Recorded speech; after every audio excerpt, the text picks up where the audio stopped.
1 second. I just want to post this. All right, cool. So let's start out with you, Phil. So I think your story in general is kind of like an interesting one. You started with us, what, about a year ago? Yes.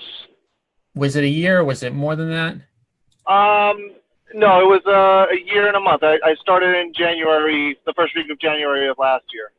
And so you met me maybe 2 years ago, Yeah, I did. and you had just signed on with another brokerage, and you liked what we had to say, but you felt like at the time that you needed to give the broker on record there, a chance because, you were new to the business. You made a promise to them to kind of, you know, stick on there. You ended up coming back to us after the first year. Big of my And life. what was that? Phil, you're breaking up a little bit. Can everyone else hear Phil? No. No. You guys are driving in the cars on this thing. I don't even know how you're pulling that off. Can you hear me? It's hands-free. It's totally cool. Really? Bluetooth is weird. You put I'm something close. on I'm close to my house. I'll be able to have access to Wi-Fi. So just give me a few minutes. I'm like 5 minutes away from my house. If you want to start with somebody else. Yeah. Yeah, we can do that. Well, Barbara, you signed an acquisition this week, right? Yesterday. Yeah. Yesterday. All right, let's hit on that one because obviously that's a good one. And another one in Lynn, so our favorite city to do business in, pretty much. Yeah, it was. So I met with him. Was last week or the week before? I am now. Yeah. Just look at something so I can see when I was there. No, that's not it. Well, anyway, I met this guy. I think it had been delayed a little bit, but I ended up meeting him kind of late, like 6:30, 7 o'clock or something at his house. And decent house, kind of small, really small. It's on Western Ave. How small are we talking? 2 beds. 2 bags. Yeah, I'm just gonna. So I met him Thursday the 18th. Mm-hmm. So 2 weeks ago. So it was a couple of weeks. First, I went over there and I saw the house, and so like I said, Western Ave. I go over there, it's dark. The house next to him, there are like 3 houses that are very similar, right? Built next to each other, and the one next to him had, I forget now, foreclosure sign, boarded window, something. Like, no trespass. Looks like maybe it had been taken over. So I thought, well, okay, that's interesting. And I go in and, I say, living room, kitchen, and I don't remember if there was another small room on the first floor, but I think it was just those 2 rooms. So it's semi-open concept. Kitchen needs to be renovated. I mean, it's not the worst, but needs to be renovated. Stairs up to the 2nd floor, kind of small, narrow.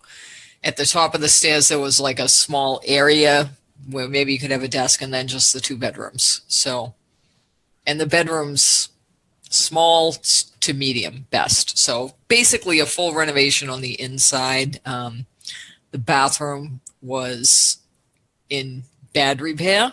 Mm-hmm. Like probably the floor is rotted under, that sort of thing. It's going to have, the bathroom will have to be gutted. Mm-hmm. So I wasn't too excited. Well, I was, because it's an acquisition house, but it's not a great property. But when we went downstairs, it's pretty well updated as far as furnace and electrical and so forth. Mm-hmm. So that was good. So structurally pretty decent. This house is actually now owned by the city of Lynn. So it was foreclosed on a tax lien. Okay, so that one. So it was That scenario. I was like, all right, this is different. Yeah, I don't think that's ever happened to us. So how are we buying it? Well, Dawn has actually I sent it, of course, to him when I sent it to you and Bill, and he sent an email back and said, oh yeah, no problem, we'll do this and this, or this and that, depending upon if it's already foreclosed. Like, obviously, if it isn't, it's just direct from him. Yep. And if it is, basically, he's going to buy it back from the city. So I didn't know. I sent it to Dawn, and I said, either what I imagine is it's going to be like a double closing with he gets it back from the city, and because we are giving him the money to get it back from the city. So yeah, so I think that's the biggest difference between a regular foreclosure and then the tax foreclosure. Traditional foreclosure goes back to the bank. There's no way of us, really doing anything with it. Tax foreclosure, the homeowner has the option to buy it back for a period of time? 1 year. For 1 year. So yeah, and he's well aware of that, and he said, they said I can buy it back, but he of course doesn't have the money to buy it back. And honestly, I don't think he wants, even if he had the money, I don't think he'd do it. He wants out of there. Yeah. So what was he going to do? I mean, so did he know that he had the option to buy it back within the year, or was he just totally unsure? He told me the whole thing. He told me he could buy it back. He said, he lost it. He didn't even know, first of all, that it had happened. Mm-hmm. I don't know exactly what happened, but he said, he found out after the fact of the foreclosure deed, which I wasn't surprised. But he said they didn't kind of warn him ahead of time, and who knows if that's true. Maybe there was mail, he didn't see it. I mean, I don't know about you, but I get stuff from the city. Maybe I'm not opening it right away, right? Mm-hmm. I don't know. So he told me he can buy it back and what it's going to cost, and that he has until September. Mm-hmm. So, like I said, I figure, there'll be a check written to the city. They sign the deed to him. We pay him the balance, right? Mm-hmm. And that's it. So, like I said, Dawn approved that. So anyway, I saw the house. You were at the price was $120. It's really small. And like I said, the whole bathroom, once you pull the toilet, who knows, the floor is all rotted. So I started at 100, and he was, he had wanted obviously quite a bit more. I think maybe 125. He might have even said 150 the first time around, but he knows that's not realistic. This is a small house on Weston Ave, mm-hmm. like right to the sidewalk. Yep. So he knows the value's not high there. And he didn't know. So he's living there with his fiance, and also his daughter and her child are there. And mm-hmm. This, I think, is why he would just as soon sell it. He's all set with that. She's a grown woman. They get the grandchild in there. He doesn't really want to be in that situation. It's not a big house. I'm just saying, I told him, I said, listen, my daughter, she's living at my sister's now because you know what? She's a grown woman. Yeah. And there comes a time where it's not your responsibility anymore. Well, that's what I'm telling him. He's raising the grandchild. He already raised her. So he's, I think, just ready to move on. And he's going to move out of state. So anyway, he because the daughter, I think, maybe isn't that interested in him selling. Mm-hmm. So I had talked to him a couple of times. He was maybe not. And so I kept in touch with him. How would he have kept it, though? What was the plan for keeping it if he could keep it? I don't think he was going to keep it. It's just that, like I said, the daughter with the grandchild, so the family, isn't that interested in moving. I think she was telling him, to wait. The prices are going to go up in the spring. Yep. Wait till the market comes up. And I said, what is his it's deadline? really not going to happen. What was his deadline, though, to dump it? Not till he has till September to buy it back from the city. Oh, so that just happened, like, basically the day that you went out there, it pretty much happened. Well, they said they get a year, so it happened. Yeah, who knows when? Oh, wait, hold on. More closer last September. I'm thinking it's like November or something. Yeah. He didn't know until probably recently. He didn't know at first, but anyway. So he, I said a couple of I would just call him and text him, and when are we going to get together? And then he called me, and of course he's got other people. He says, I have this offer, and he, I don't remember. I think at one point he called, and they really needed to get out of there. And that's when I moved the price up to 105. Mm-hmm. And I said, look, I can go. I give you a little more. I'll give you 5, and I promised him moving money, 5 grand, Yep. big deposit, so that he can move his daughter and the grandchild wherever they're going, and then he has a little bit of money besides, and out they go. So he was kind of on board with that, and then I didn't hear from him. Texting him, no response.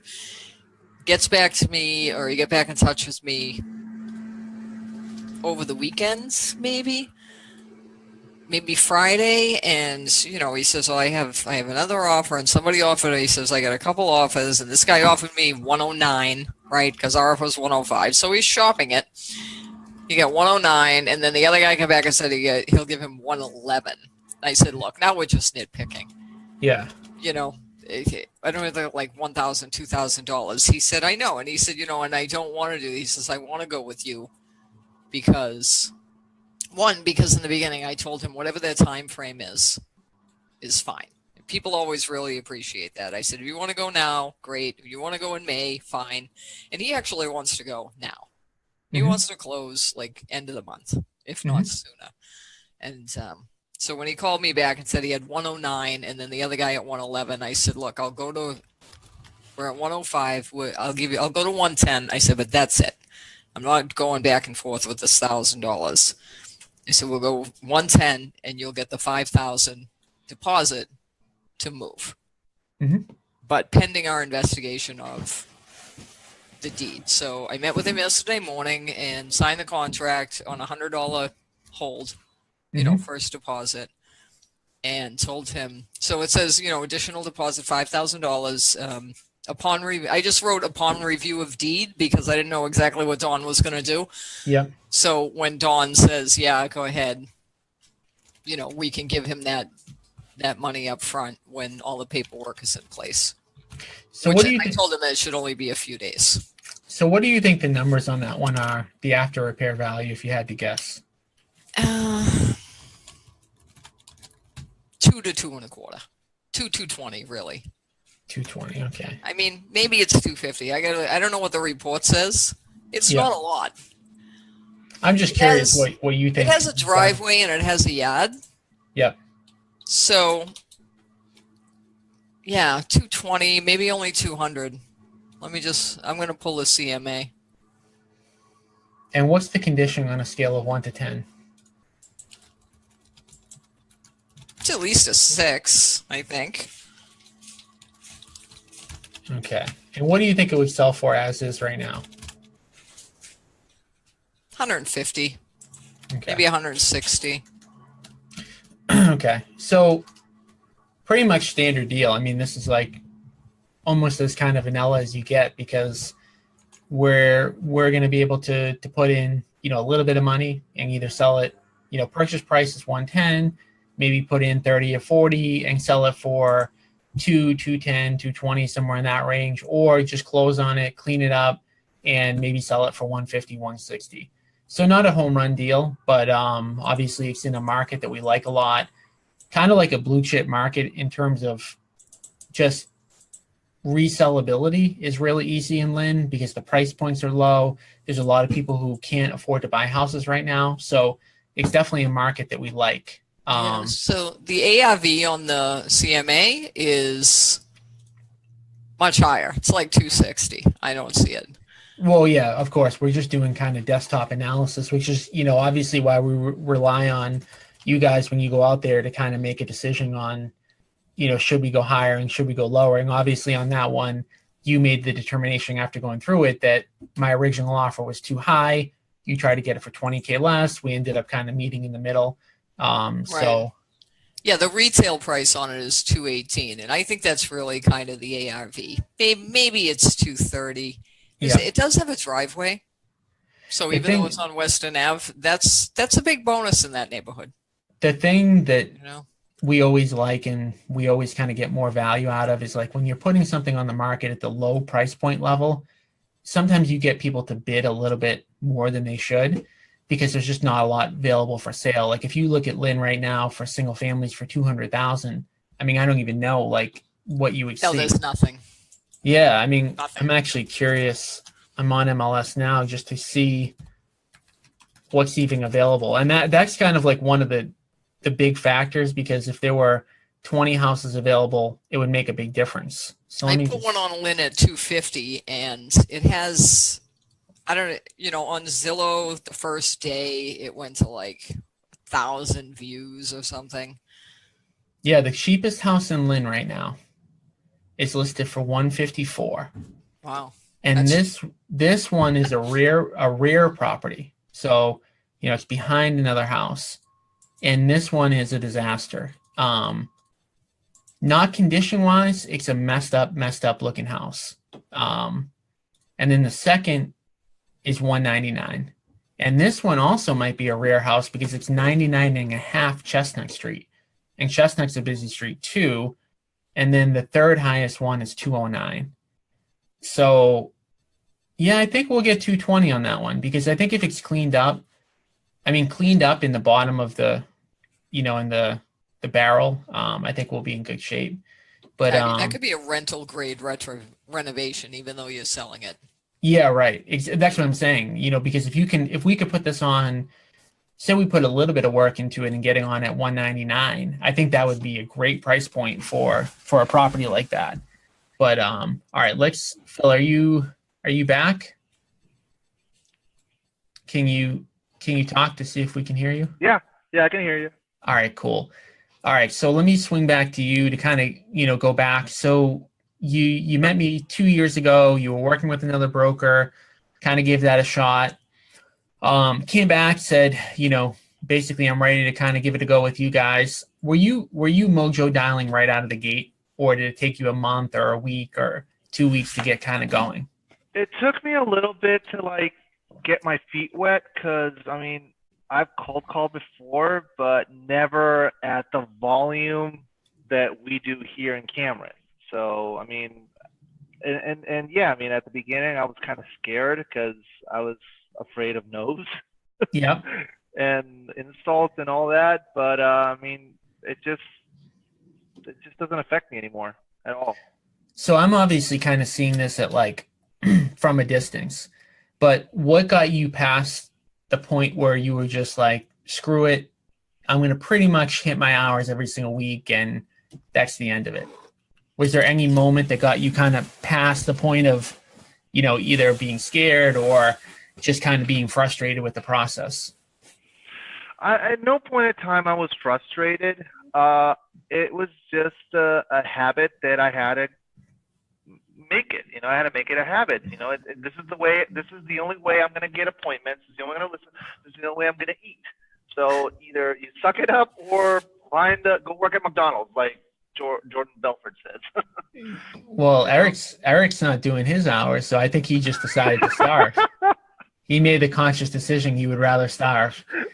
So when did it become a habit, though? So, say it took you 2 or 3 weeks to kind of get, your feet wet, like you talked about, maybe even a month to get your feet wet. At what point? It took me like a month, 2 tops, to really, really get at it very well. Because at the beginning, I was stumbling. I didn't know what to respond. I didn't know what objections to say. I switch it up back and forth between the cash offer or are you looking to sell? I can help you put in the market. So I go back and forth depending on the situation, depending on how I build the rapport with the homeowner. And now it's just second nature to me. So what is your script now? So is your script now typically what's your go-to? Is it lead in with the cash offer, or is it leading? Or are you selling your home? You're selling your home. So Okay. I call, hey, my name's Phil, Cameron Real Estate. I'm calling people, for instance, I'm calling Revere now a lot. So I'm calling homeowners in the area of Revere and X Street, just inquiring if anybody's considering selling this year. And then they go in and I ask questions to see if it's a good fit or not, or they're like, give me $1 million and I'll let my house go type, And then I go to the appointment. But for me, I've gotten used to not offering the cash offer because since we're mojoing a lot, I want to try to be separate myself from the bunch, but I still show up with the cash offer. Yeah. And it's working for me a lot. So I'm just sticking to what's working. Not saying that you shouldn't go if you're new. Yeah, go with the cash offer to at least you get your feet wet. Get some experience in your belt. Right now, I mean, I go to an appointment. I don't need to say cash off, right? I get the appointment no matter what. So what is the typical reason why somebody is meeting with you? Is it just like right place, right time? You get to somebody when they are considering selling, or are you kind of doing it like, meet me, I'll give you kind of an analysis of what your property might sell for? Like, what's kind of the value proposition when you are both. booking? It's both. So, for instance, I always call and say, hey, you know what? Are you considering selling? Yeah, I don't know. It's a good market, but I can't afford to buy. So this is what I tell them. So why don't we do this? Why don't we get together? Let's review the numbers, and if the numbers make sense, we can discuss your options. Mm-hmm. I just leave it like that, and I don't say appointment anymore. I don't say we can list. I just say options, because in their mind, they're thinking, okay, so he's going to present with me with a solution. Mm-hmm. So that's an important point, and we talked about this at least 1 week in the sales training, is that there's certain words that make people afraid, and words like contracts and appointments, they get people scared because they think I'm committing to something crazy. And as we know, they're not. I mean, even when they list with us, they're still almost not committing to anything crazy, because a worst case scenario, they decide they don't want to list with us. I mean, what are we going to do? I mean, we're gonna have to let them out of the contract anyway. So Right. by kind of saying, instead of saying appointment, you're saying we're going to provide you with options and solutions. So Correct. that person is hearing something totally different. It's a totally different perception. So you have called on both the complete cold lists, and you've called on the seller archives.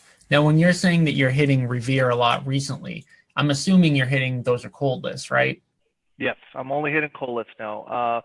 Sometimes I'll hit like the seller archives, but right now I'm just hitting cold, just cold. So what made you kind of change that up? Is it just a location thing, or you started having more success? Like, what was the thinking there? So 3 reasons. 1, a better split money wise. Yep. 2, since I'm a Spanish speaker, and I know there are a lot of Spanish speakers that are being affected with the current government decision of their political silo, a lot of them are going to need to sell, and the Central Americans are going to have to leave the country. So I'm trying to find as many of those as possible to help them if they need to move out fast, to hopefully get a cash offer in there. Are you seeing that they're actually moving based on that?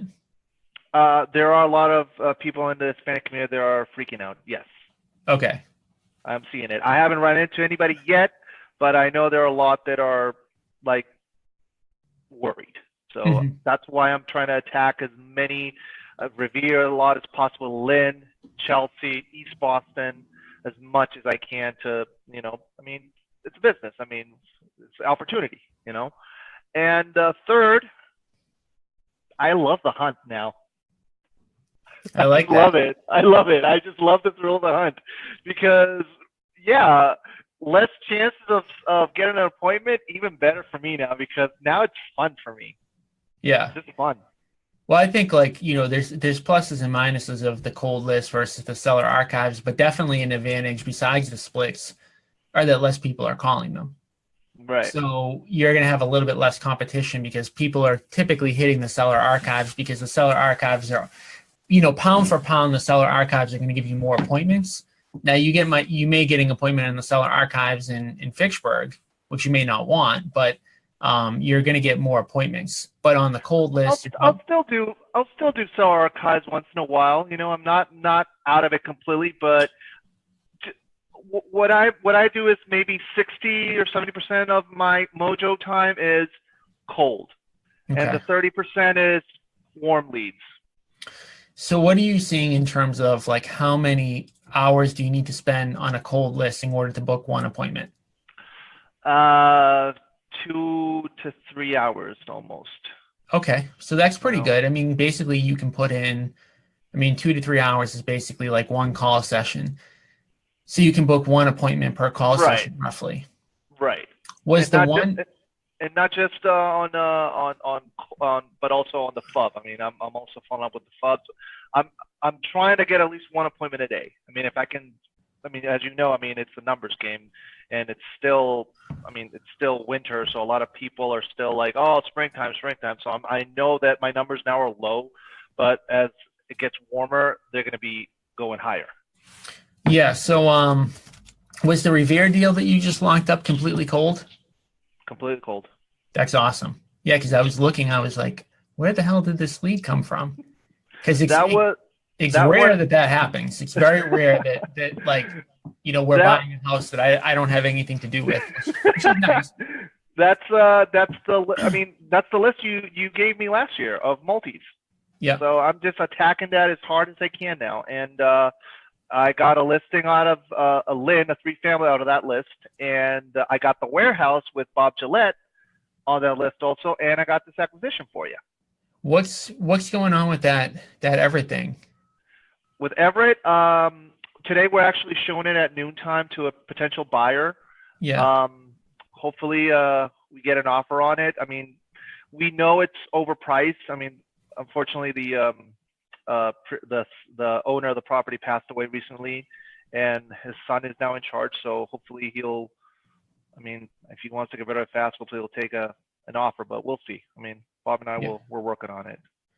So now in the last month between acquisitions and listings, how many did you lock down? I got 4 listings total, 1 acquisition, and 1 offer accepted from a buyer. So 6 transactions. Yes.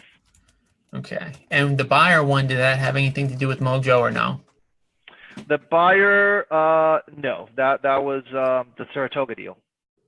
Okay. The Saratoga deal. Okay. And who had that deal? That lead was, I mean, since Darren was in Brazil, and he needed help with his Mojo, with his FUB, with his follow-up boss. Mm-hmm. Kelly was kind of like busy with all the investors, so she asked me if I can help him. I said, yeah, sure. I mean, if I have time, I'll go into your FUB and I'll call your leads. I called the lead, and it was a Spanish speaker, even better. He didn't want to list with us. He was very adamant. He wanted 900. All right, fine. I can get you 925. Then went back and forth, back and forth, back and forth. He didn't want to pay a broker fee. He didn't want to hire us. We ended up going up to $1 million, and the buyer's paying our 2.5%. Mm-hmm. So tell us a little bit. So we talked, you know, in the beginning about you came on, you started getting into the habit of dialing, which is good. I mean, that's kind of step one. So you've got to get in the habit of prospecting, or else you're not going to get appointments. And if you don't get appointments, you actually cannot do business. It's impossible to do business without appointments. Right. You got into the swing of things. Your script obviously got better. You're getting more appointments per hour, but you kind of hit your stride in terms of just booking appointments. When was that? Like 2 or 3 months? That didn't take that long, I don't think. No, I mean, it took, like I was getting a lot of appointments, like started like March of last year, I was getting a lot of appointments. My only problem was I just didn't know how to convert them. That was my problem.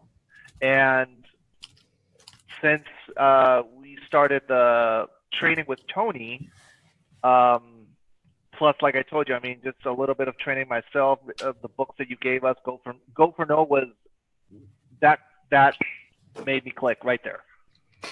Right. So talk about that, because obviously the premise of Go for No is that your success as a salesperson is predicated on how many no's you get and not how many yeses you get. Correct. So for those of you who haven't read the book, it's basically you want to have a goal for how many no's you get in the week. Because the problem with having a goal for getting how many yeses in a week is you could get lucky. Your first call could be an appointment. You could book it. And if your goal is to only hit 1 appointment in a day, then guess what? After 45 minutes, you might be done for the day. If you have a no goal, it's a little bit different. So if you're looking to get 100 no's in a day, then you could get lucky, book that first appointment on your first call, but that means you didn't actually make any progress. You still got 100 no's to get to. And so the other thing about the no's is basically that in a lot of cases, you have to get multiple no's in order to even get the yes. So on a face-to-face, like the one that I was most excited about is the one where you were out with Jason Goldfarb, and he told me he was ready to pack up his bags, and the seller was walking out of the door, and you grabbed the seller and basically plug your case to get it signed right then and there. That was an example of that book being put into practice, right? Because I guarantee a year ago today, you were not going to do that, right? No. So at the end of the day, what would have happened if you didn't ask for that before she left? Do you think you ever would have got that listing? I think I would have. I just, I mean, the husband was in no rush because, when I mean no rush, I mean he wasn't going anywhere. So, I mean, worst case scenario, I would just say, hey, Joe, just sign here. When Lorena comes back, have her sign here. I'll come back for it then another day.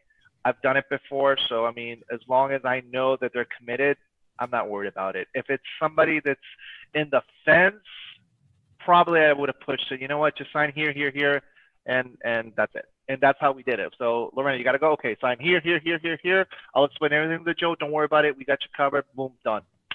But she physically was like putting on her coat, right? Well, she was late for work. She works at Regina's and the North End. Yeah. So if parking there, it's tough. So that's why I was like, okay, I get it. You're not trying to bail me. You're trying to find parking. I understand. Right. So she could have signed even faster then. Yeah. Yeah. So, all right. So go for no. I mean, what was it about the book for you that kind of just clicked? It's kind of stupid, but it makes a lot of sense. I mean, okay. That's how I feel about it too. It is kind of stupid. It's almost like you read the book and you're like, oh, this is kind of like, I don't even know. It's kind of cheesy, even a little bit. But at the end of the day, the premise is there. So sorry, you cut out there. Could you hear us? Yeah, Scott just called me, so I'm sorry about that. I just hung up with him. So. Unbelievable. Tell him we got more important things to do than worry about the renovation on a house that's like a 9 out of 10. Seriously. I mean, think about it. I mean, for instance, how many times do we go to the club and try to pick up girls or go to the bar, and how many times we get rejected? If you're Eric, Zero. So I thought about, once when I read the book, that's what hit me. I'm like, okay, so I'm being rejected countless times, so this is no different. So just keep going until you get a yes. I love that. That's awesome. So that's, I mean, again, it sounds stupid, but it's not. I mean, it's just simple physics. I mean, how many no's? No. Then boom, a yes.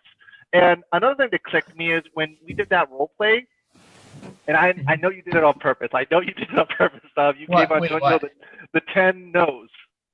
Yeah. Oh no, to you? No. I didn't. That I just had that in my hand. I didn't go for anybody specifically. So I was like, that also clicked me. I'm like, okay, so he's saying no, so I got to overcome it and keep going. I'm like, holy crap, it's so simple. How the hell I didn't think? Well, by the time you get to like the fifth no, I mean, at that point, you just have no feelings anymore. Yeah, I mean, I've gone through so many appointments now. I mean, not just appointments, but also through the Mojo.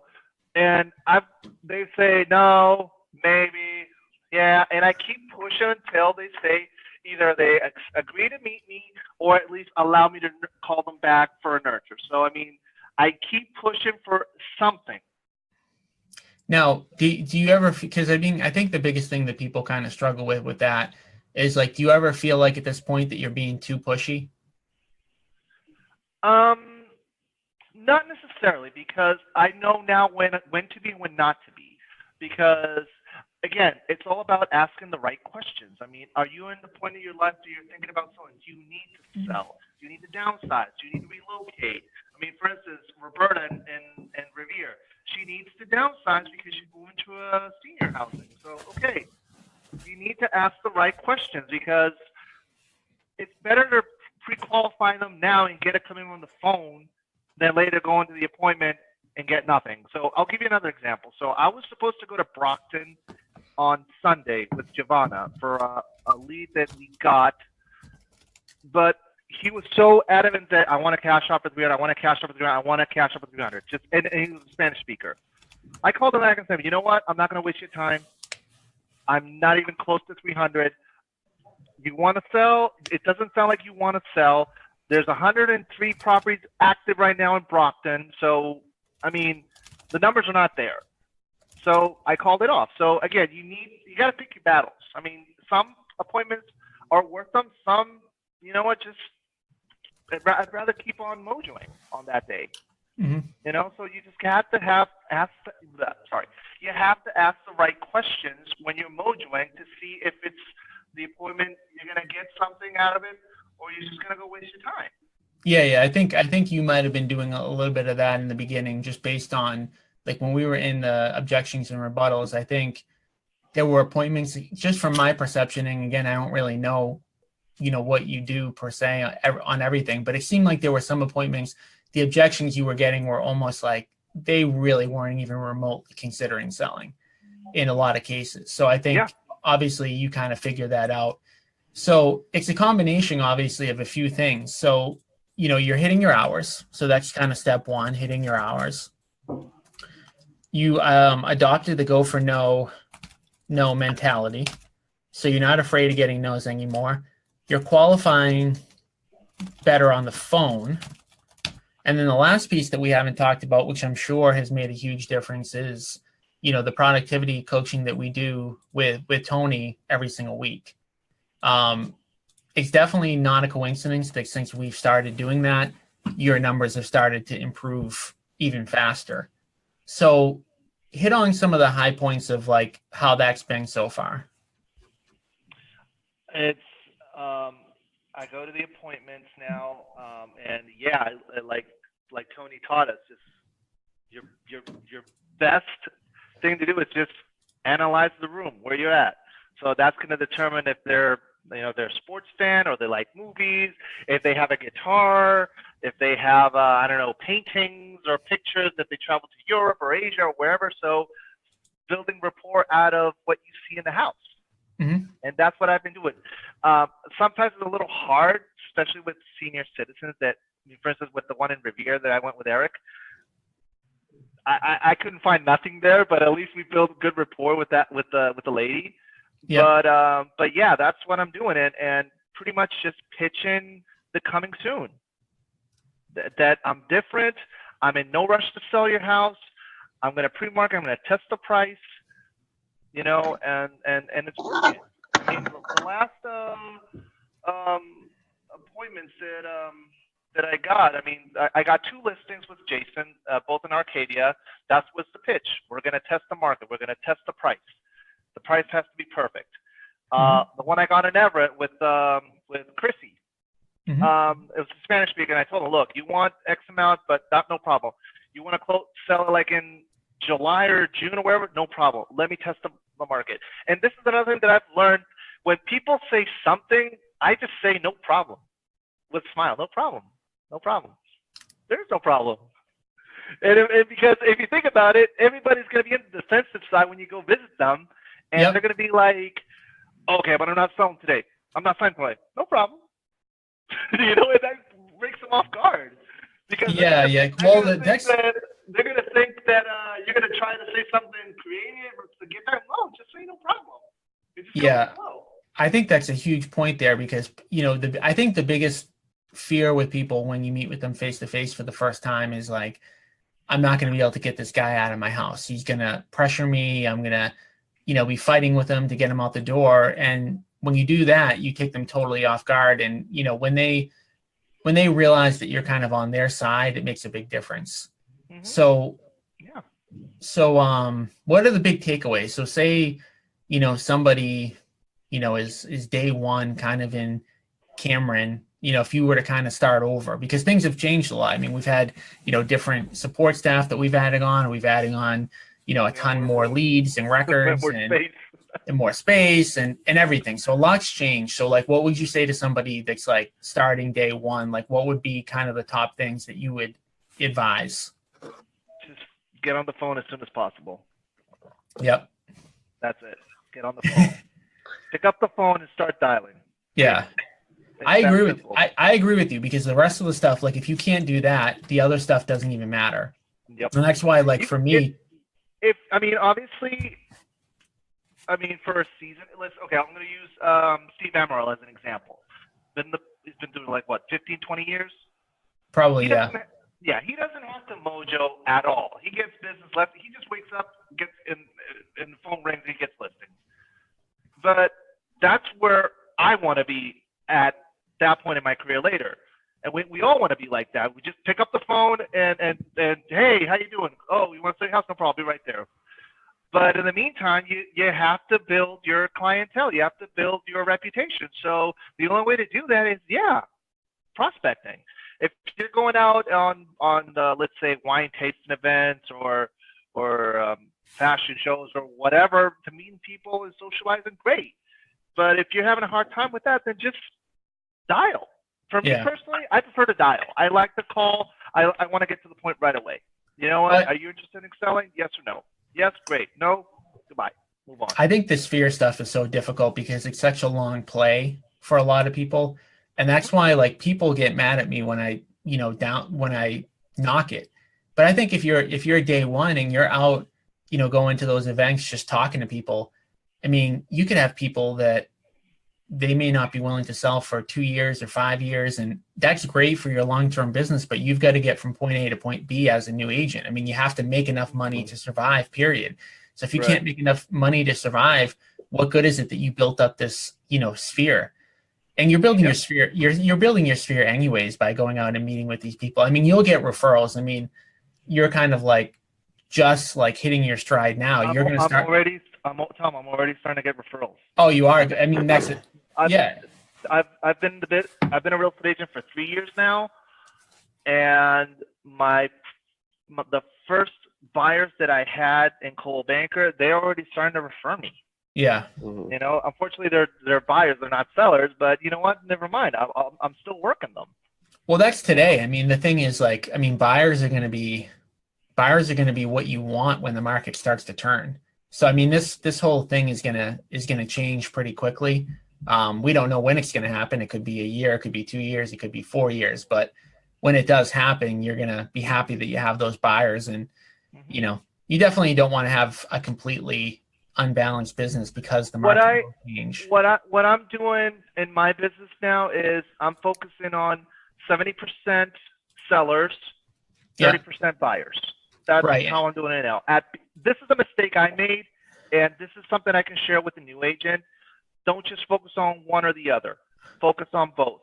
Obviously, if you're a new agent and you need help with listings, you're better off going with somebody who's seasoned, who already knows the drill, and share it. Personally, me, all of the listings I've been getting now, I've shared them with everybody because at the end of the day, you know what? At least I'm helping somebody out so they can get their own listing. Because I mean, you and the company have given me so much that I'm giving back, and you have to. So as a new agent, just work them both. Don't just focus on just one. Because I made the mistake of just focusing on sellers when I was way too green still. And I would have, if I would have been the way I am now last year, I promise you I would have closed 10 times more deals than what I've done. Yeah, for sure. But I mean, that's a building process. I mean, sales, like people, like the mistake that people make with sales is that they think, oh, you're a natural salesperson. Oh, you're not a natural salesperson. And it's bad for both people because the person who thinks they're a natural salesperson, they don't practice their skills, they don't get better. And then the person who thinks, oh, I'm just average, there's the mentality that they can't get better. And it's a career. I mean, it's something that you really have to practice consistently, and there's all different levels. So like you might think right now, like, wow, I've made so much progress in my first year. In another year from now, think about the progress that you'll make. So it's going to even get better. And then, the sky's the limit on that. The one thing I want to keep on doing is the trainings. I want to keep on training. I want to keep on role playing, because one thing that Carrie used to tell me, but before she left, role play, and just she kept hammering me and role play, and she was right. You know, we have to role play, and that's something that what we're doing with Tony, just role playing, practicing. Because I mean, and it's funny because all of the objections are the same. They're the same ones. I mean, since we started this, I swear to you, I haven't had any original objection yet. Yeah, and that's the thing. And but like, you might have heard the objection, and you might even know in your brain what the rebuttal is, but actually getting it out and having it smooth and having it kind of click, the way that you say it makes a big difference too. Because sometimes, like, we'll ask people in the class, you know, we'll give them the objection, what's the rebuttal? They know it in their head, and you can actually see them thinking. But that's a bad thing when you know it in your head, and you have to think about it, but you can't get the words out. So you've got to be able to get the words out, and there's no better way to do that when you're just practicing one-on-one. So cool. So yeah, I mean, there's a lot going on. I mean, 6 deals in a month is awesome. Some people, you know, do 6 deals in a year. So, you know, even if, you know, and man, if you can keep that pace, it'd be incredible. But so, Tony, what do you have to say? Anything good on this stuff, or just hanging out? Well, I mean, Bill had a lot of good stuff to say, but you were right on the money when you say, you know, no matter what position you are in sales, your history or whatever, you have to practice. You have to keep sharpening your skills. I always look forward to super challenging, hard appointments, because I feel like the more challenging of an opponent I have out in that field and that seller appointment, the better I'm getting. And so you have to keep practicing. A lot of people come into this business and they think, oh, well, I've been in sales before. I've had sales jobs. Okay, well, you know, come to my class and I'll tell you exactly where you are on the sales field. I'll be able to break you down. And that one kills me. I've had a sales job before, and I've actually had people that say they don't want to go into your program because they've already been in sales. And I feel like saying you're going to fail.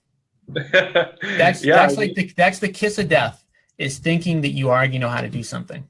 Yeah, if you think you're the smartest man in the room, you're in the wrong room.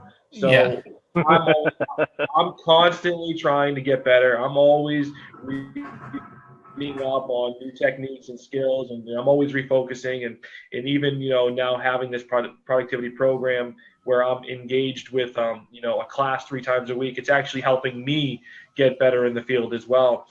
Just this past week alone, I signed a listing in Revere, a listing in Lynn. I signed a listing in Billerica in Revere, and I'm signing a listing in Lynn tomorrow night, and I'm about to close on an acquisition in Gloucester. So these are just got that one? I'm like almost there. I'm like working this. I've been working this guy for like 2 weeks, and I'm gonna get this guy. I'm gonna get him. Yeah. And, oh man, I'm hell bent on this. I'm gonna get this guy, and so I'm just like working deals. I'm closing deals. I'm getting listings. I mean, I have so many loaded up for the springtime. April 1st listings, May 1st listings. I mean, it's just like I'm just cruising right now, and you know, being in this class and thinking you know how to do sales, I don't care what sales job you have. Come to the class and show me. Let's go. Let's sit down and let's role play. I'll break down the sales process for me. Show me where you exceed, where you excel. Even if you know the whole sales process, you know, where are you? What's your weakest link in the chain? You know, how can you get better with that position? You know, there's so much to learn, and there's so many objections and rebuttals out there that, you know, you may think you know, or you think you can object just by going on appointments, but you know, when it all comes said and done, you know, at the end of that month, look back on yourself and say, you know what, how many deals did I close this month? If you're not closing deals this month, then you're not practicing. You know, then you're not the sales guy you thought you were. You know, and everyone needs a little help. And so, you know, I say to anyone out there that, you know, if you think, you know, you want a little help, you're more than welcome to come to a class and sit in and see what we do and practice with us. And because everyone in our class is getting better day by day. So the progress is there. Phil's converting at a high level. You know, there's a lot of people converting, you know, multiple deals every month now, and we're only going to grow. We've only just started. And, well, one of me and you first conversations when we did this, when we started this, was you said to me, Phil's close. Something along the lines of like, Phil just needs a couple tweaks. Yep. That's it. Yep. And I was like, Definitely. okay, Exactly what it's like, and it's happened quickly. I mean, it's only been 3 months. I mean, not even, and maybe it's been 2 months, but it's been, a short period of time. And going back to the mentality of kind of thinking, everything, like we've got people that are in the reverse situation, like a Jason Goldfarb, who's sitting in on the classes, who already has had, I think he's been in the business for 20 years and he does pretty well. And, he's coming in because he's picking up different things. Even if you're a good salesperson, getting 2 good salespeople in the room, 2 different salespeople are going to say things in a different way. So you may have, a couple of pitches down. You may hear someone else's pitch and you may say, I don't like that pitch perfectly, but I do like how they said this, this, and this. Let me try to incorporate this specific technique into what I'm saying. So exactly. I'm picking things up from Phil. I'm picking things up from other people in the class. I am constantly picking